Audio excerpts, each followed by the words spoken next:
People that have just come from Occupy Inauguration. There was a series of speeches at a specific park here in Washington, D.C., and they are now marching to McPherson Square to join the rest of the protesters. Yeah, but let me ask you what you were describing this morning. You were actually in McPherson Square and you got maced or pepper sprayed? After we left that one, the group got larger. And a bit more violent, and the police had kind of started pulling out their riot gear like well in advance before anything had even started happening, so that was a little fishy. But and then, you know, next thing you know, like glass was being broken and businesses were being damaged, and so the police kind of herded us into this corner, and like it was a street, but they had a police line on both sides. And at that point, the main, I guess, antagonizers, the protesters, they charged the police line, kind of breaking through, and then kind of it was just pandemonium, you know. And now, do you have any idea who these people were? Do you think they were provocateurs? It's very possible. They seemed very deliberate in their actions, as if... It was almost as if they kind of knew exactly what they were going to do and how they were going to do it. It definitely didn't seem random by any stretch of the imagination, you know. Most of them were dressed in all black. And so the Black Bloc. Yeah, and they, you know, had the black bandanas or like the face coverings and stuff like that. And some of them even had like gas masks. And they were very well prepared for what was kind of coming for them. And... almost too prepared, you know, as if they kind of were intent upon doing exactly what they did and kind of causing a scene and, I don't know, in general, just giving protesters a bad name, you know? So why are you here? What is your main reason for being here? I just, you know, it's easy to sit at home and, you know, complain or on Facebook or vent on Facebook or, you know, rant on social media about, you know, all the stuff that you disagree with. But I feel like at some point, you know, just average people have to stand up and take action and say, you know, enough's enough, I guess.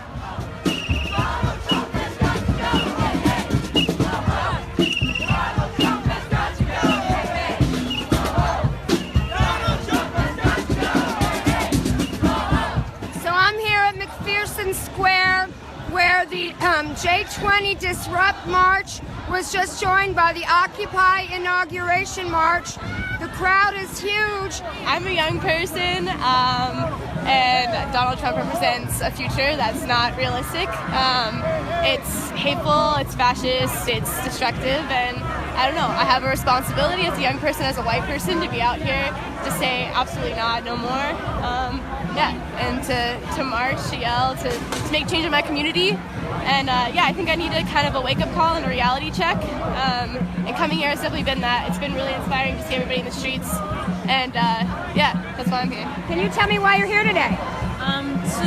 To get my votes and my rights until that if stuff that Donald Trump doing is not going to work, because his plan is to stop food stamp, low income, and stuff for poor family that need help. And I realized I don't think he should stop stuff like that. And he should do easy stuff for low income people, and basically people are here today for their rights and justice and peace. Because today, still to this day, people still don't get no justice or peace from killing and black police doing black crimes and Black Lives Matter. I'm here because I support democracy in America, but I'm not Trump's biggest fan. So that's why I'm here and not at the inauguration. Absolutely. And how about you? Same thing. We go to the same school. Are you guys in a sorority or something like that? Yes, we are. I'm not. No? I am. All right. How do your sorority sisters feel about this whole thing? I know a lot of people are going to the march tomorrow. Not a lot of people made it out here today, but a lot of empowerment's going on. Yeah. At around 10 this morning, we had a Black Bloc action. We got split off there's a lot of police presence. We got split off. Yeah, there's a lot of police right now. And a group of us have been trapped for maybe 2 hours by the police. They were getting tear gas, pep mace, like right directly. And we're now just trying to get people to help us help them. Are you affiliated with any group of people? Not really. I'm affiliated with the people. How is it organized? There were groups of locals that I know personally that were organizing this, and I just know it got shared a lot online, and now we're here. Okay, now let me ask you something. A lot of people think that you guys might be infiltrators. I'm not saying I think that, but what do you say to those people? I think you should always be aware of people you don't know. Always be aware of people you don't know. You don't know who's in your group unless you know them personally. What else do you plan to do after this action today to resist Trump? I can't speak on that. All right. So you guys came all the way from Washington State from this, huh? Yes, we did. Okay, why are you here? We're here because we believe in justice and peace for everybody, and we don't believe in promoting hate.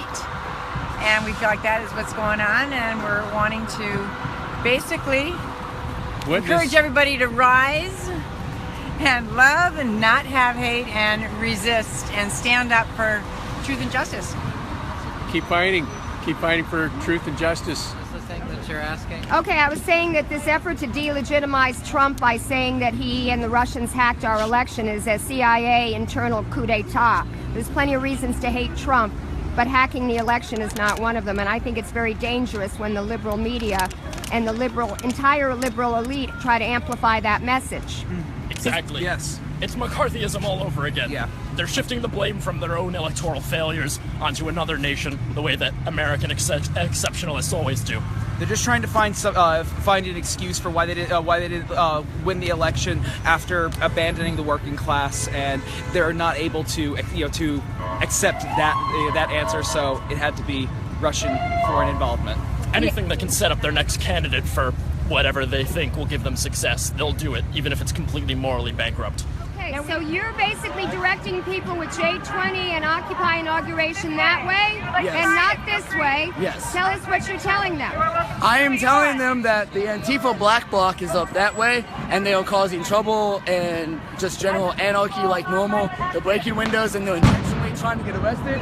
If you heard that, that's tear gas. And this is the second time they've tried to split up our march to join the chaos. The black bloc, they are not agent provocateurs. They are anarchists that believe chaos will destroy the system.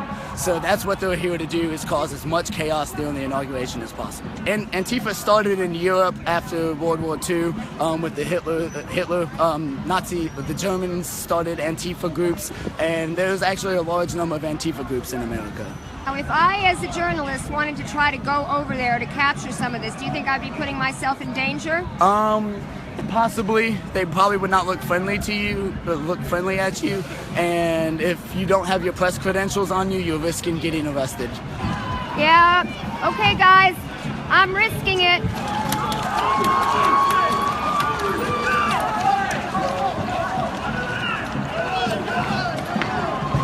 All right. As you can see, there's people running. These police are coming in here.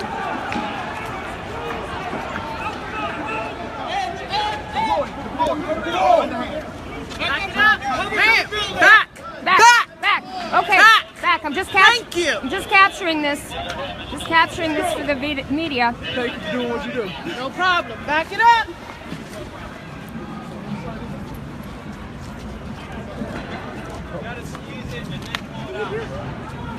Grenades!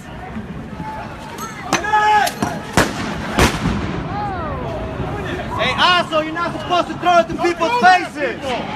Fucking assholes!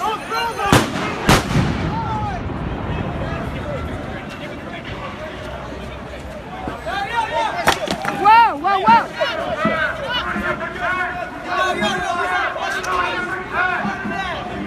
That wasn't us! All right, you see that they're shouting, "Who do you protect? Who do you serve?" Oh my God! So they're throwing. Okay.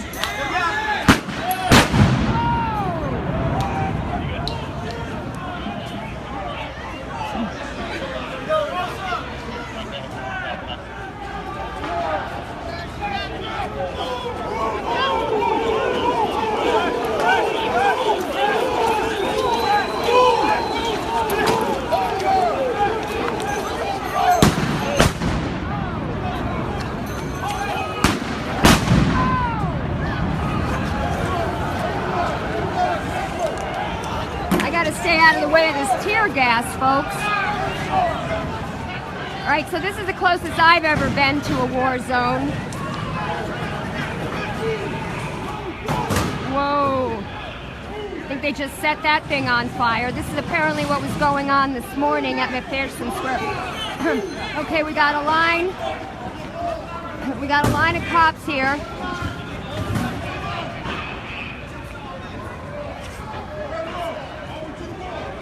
What are they, what's on the other end?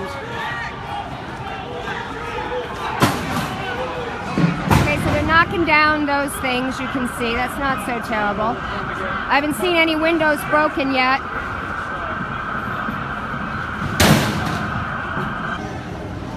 This guy's got his own homemade thing here with his ski goggles and his... Have you been covering this all day? Yeah, I'm just here trying to be safe because the police harm people. I'm not here with weapons. I'm just here trying to be peaceful, to be an American citizen. And you see them, it's violence. Yeah. I'm a peaceful guy. Yeah, okay. Thank you. Well, you know, I think the police do love to do this. I mean, they're trained to do this. Certainly beats sitting around the station eating donuts, right? For them, they get to engage in the tactics they were trained.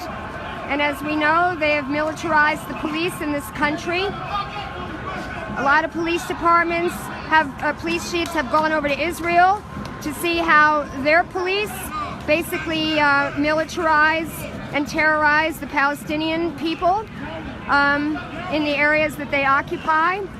And they've gotten a lot of weaponry from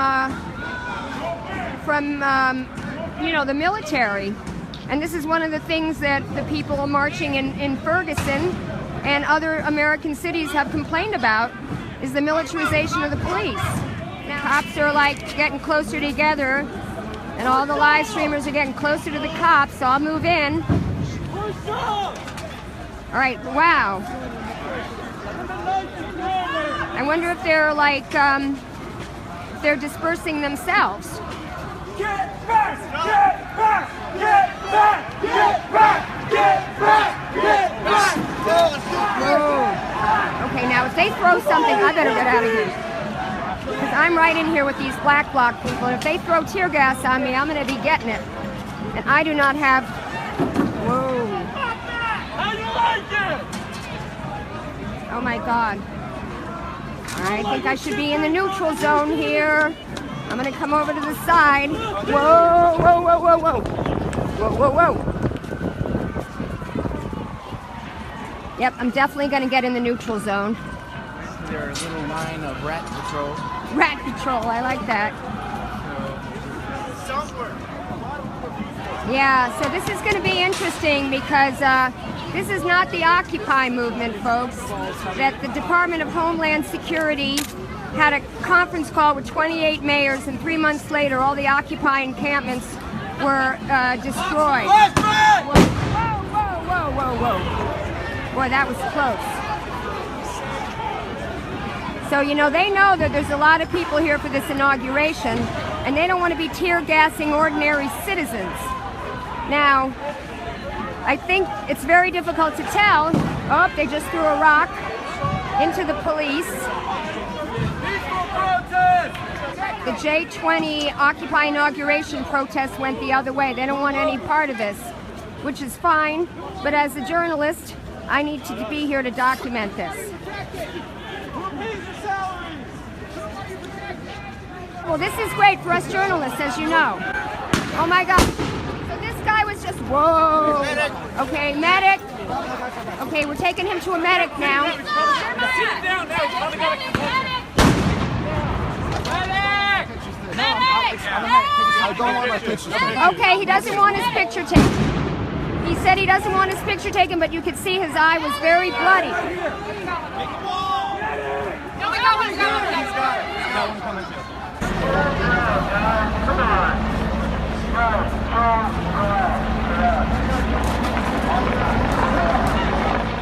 All right, we're back on the action, folks.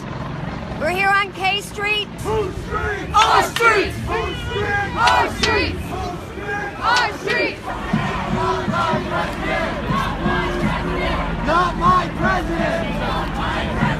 Not my president! This country messed up big time. That's why I'm here. Messed up big time. I came all the way from Alabama. I just felt I had to be here. Okay, can you elaborate on your sign? Yeah, sure. So, to me, like what public health is the health of the population, and that includes like human rights. That includes healthcare, everything that has to do with the wellness of the population, and that is everything that Trump stands against. Having people in administration that are specifically against the EPA, having people that are in big oil, everything to do with oil pretty much, having people call things clean coal. There's no such thing as clean coal. Bringing back these jobs, it's not going to happen, but we need to keep pushing forward and protecting the environment, protecting our rights as human beings in this country to move forward with clean energy. Okay, so I see that you guys are wearing all black and you have black face masks on. Are you part of the Black Bloc today? Unofficially. Unofficially, okay. Black Bloc includes a lot of different organizations. Whoa. Walk! Don't run! Don't run! We believe that in Oakland, California, the Black Bloc were infiltrators, and they were just trying to make the Occupy movement look bad. As you know, the government has a history, COINTELPRO, of infiltrating, protest groups, radical groups, and escalating things to make the movements look bad to the general public. Yes. So what I was trying to discern was that the Black Bloc actions that were going down today in Washington, D.C., if they were provocateurs from the government. No, I wouldn't say that. No. I mean, we've been here since like maybe 10, 11 this morning. We saw the original fire flash bombs on 12th and L. It was young people who were, throwing the rocks. It's totally started by the police. It's very... all the brick throwing is response to police violence. It's response to police violence. What makes you join this form of resistance as opposed to, you're going to laugh, I know, but I have to say it, as opposed to joining the Democratic Party like Bernie Sanders did and trying to fight from within the system? I voted for Bernie, but system's rigged. They gerrymandered everything. We're kind of fucked. They denied our, they delegitimized peaceful protests. This is one of many ways. This is the reaction that happened because of this election, and because this is not the default, I don't think, for most Americans and most protesters. Yeah, we gotta listen to this. Our streets! Our streets! Our streets! Our streets! In the Occupy movement, we discussed a lot whether violence against property is as bad as violence against people. And I would say that it isn't. Now, I think that throwing bricks in the buildings, in the windows of shops that are owned by small shop owners is bad. But I think, chaining yourself to a fracking rig or a bulldozer that's about to, bulldoze homes, Palestinian homes in the West Bank, those kinds of actions are very valid forms of protest. Trump and Pinto! Illegitimate! Trump and Pinto! Nazis! Trump and Pinto! Illegitimate! Trump and Pinto! Fascists! Tell us what your chant is about. Trump and Pence are fascists. Trump and Pence are illegitimate. They're fascists because of what they want to bring into power. They want to curb civil liberties so that we can't even come out here. Pence has a law in his state where you could remove protesters from the streets by any means necessary. How scary is that? What kind of violence are they trying to bring down about the state? Already Trump has threatened to strip the citizenship of people who burn the flag, symbols of this country. That is protected speech. If we don't have protected speech, then we have nothing. And that means we have to take to the streets and fight right now. What else is fascism? Are you going to tell me that rounding up people based on their religion is not the very definition of fascism? You're going to tell me that building walls and targeting certain minorities just based on their nationality is not the very definition of fascism? Their law and order plan to round up even more black people, to give the police even more powers to murder and maim and assault and even more men in this country, black men, brown men? And what about women? What about Black man, brown man, brother, indigenous nation, Latino. What about women? We're not allowed to have control over our bodies. That again, definition of fascism. We can't decide if we're gonna have a baby or not. Somebody else is gonna decide. A man is gonna decide. We can't have health care in this country, but people are here worried about a limousine getting the face. I do not give a goddamn. This is a fight for our lives while we can fight.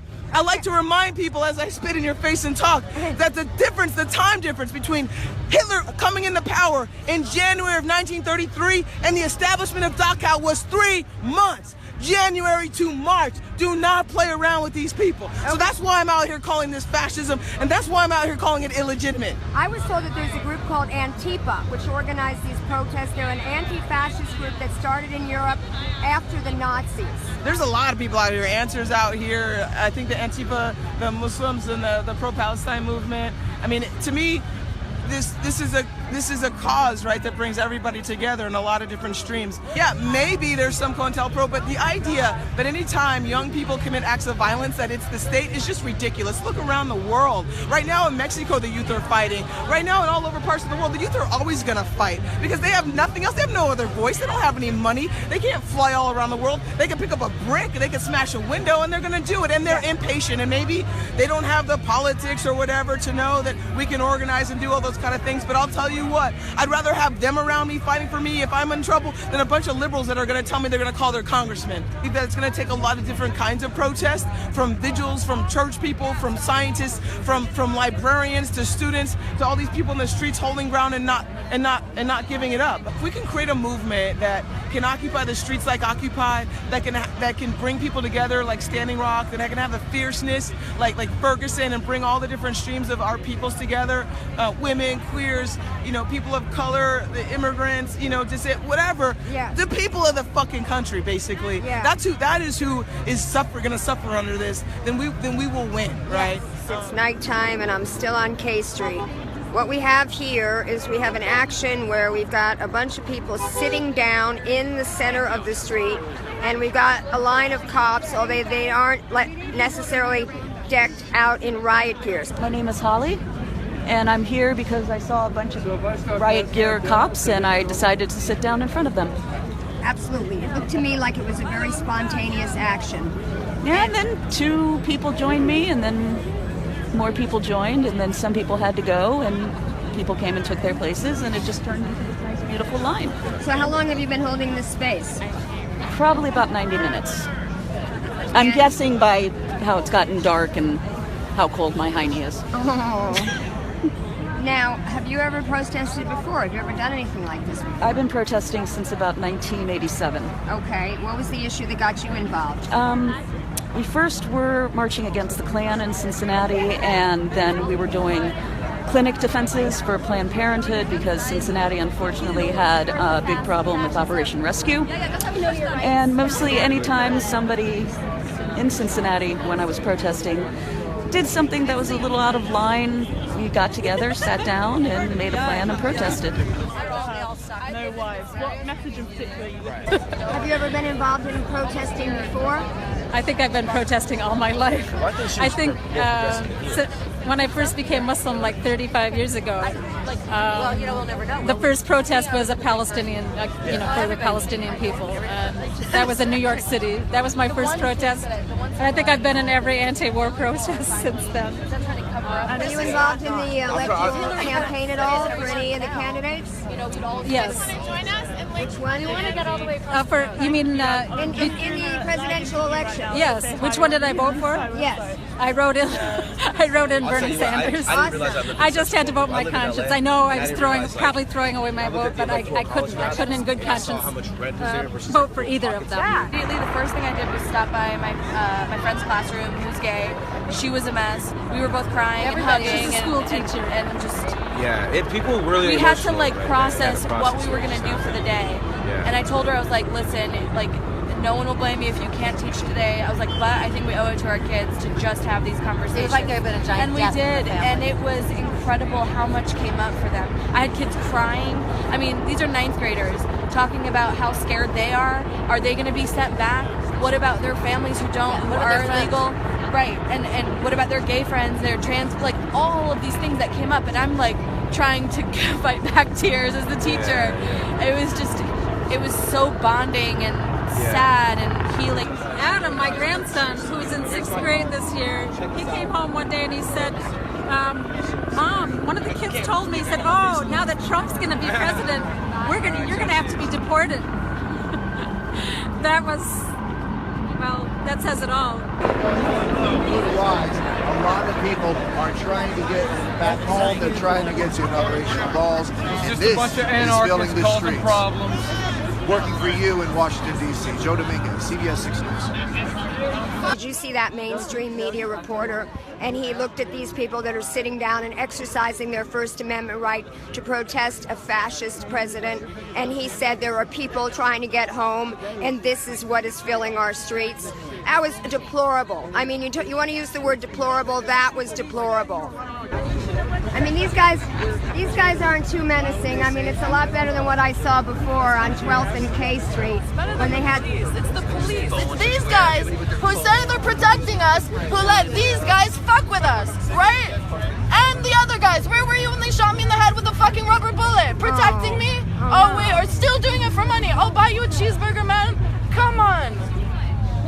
I'd like to know where everybody was while this has been happening. I mean, I've been out here since Occupy, and you know, it's like, I guess maybe we used to say maybe it takes somebody like Trump to wake people up, you know?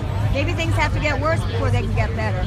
I certainly hope so, because they really haven't been going very well for a long time. Yeah, things have not been. And your generation, they've not been going well your whole lifetime. Pretty much no. Yeah, I mean, I feel really bad for your generation because I grew up, you know, I remember the 60s. I mean, don't feel bad for me. Feel bad for the people of our generation in the 7 countries that we're currently bombing. So here's my question: what do we do now? Well, we have to organize in our communities. Okay, but organize in our communities how? Well, I'll tell you what I'm doing. I'm doing what we call an Occupy, the diversity of tactics. So I'm working with my Bernie Sanders friends who are trying to take over the Democratic Party of California. We just won 60% of the seats last week. We're going to throw out all the corporate Democrats. We're going to go for a ban on fracking in California, single payer in California. We got to support Standing Rock. Standing Rock is everywhere. There's pipelines everywhere. Obama quadrupled fracking. You know, everybody used to talk about George Bush. I was protesting when Bush was president, but he was not the one who quadrupled fracking. You know? He also didn't increase drone strikes by 125%. Yeah, every Tuesday he sits in the kill room there and decides who's going to be murdered. And you know, well, all the liberals, they're like, idea. oh, you know, Obama, he's Democrat, so he's got to be good. You know, Hillary, she's Democrat, she's got to be good. But I don't believe in Bernie either. Oh, why didn't you believe in Bernie? Because what can he do? Well, he could have done a lot. Look what he's doing now. I mean, they've made him. He can't change the way this works. He can't. As much as we like to believe, it would still be everyone else doing the work. Not to say the leader isn't important, which is why we're here, but he couldn't have changed it either. We need to be doing exactly what we're doing now, as you say. I think we should expropriate the wealth of all of the banks and of all of the millionaires and billionaires in this country to pay for fully funded free education and free healthcare system. Well, I don't disagree with you, and Bernie would have done that actually through legislation. Not possible. I feel like he wouldn't have been able to get through the. Bernie Sanders could not get free education. Bernie Sanders sat with Cuomo. I know, I saw this, but I don't trust Bernie Sanders and Cuomo in a fucking room. Yeah, also. Well, you'll see when it happens, and if it happens, I'm sure I'll be thanking the Democratic Party and those who took it over. Because the problem is capitalism, and you're the generation that is not afraid to say socialism. You know what I'm saying? The problem is the people who have all the power are the ones who are pro-capitalism. And who have the pepper spray and these guys in yellow. Yeah, but guess what? How do you start having power? You start running for office. I know I can't believe I'm saying that. That's not true. But I think That's you not said I would never power. advise, yes, I would never advise my friends to run for office. I just wouldn't. I would recommend us organizing completely ourselves. All right. Well, I think you should do both. Anyway, I find him inspiring, and you know, I'm not going to knock Bernie. He's my guy, but I love you guys. You guys are the future, and so keep it up. So I'm going to sign off from this edition of Live from D.C. from Occupy Inauguration. I really just enjoyed the conversation I had with these young people. They are the future, and have a good evening, and I'll see you next time.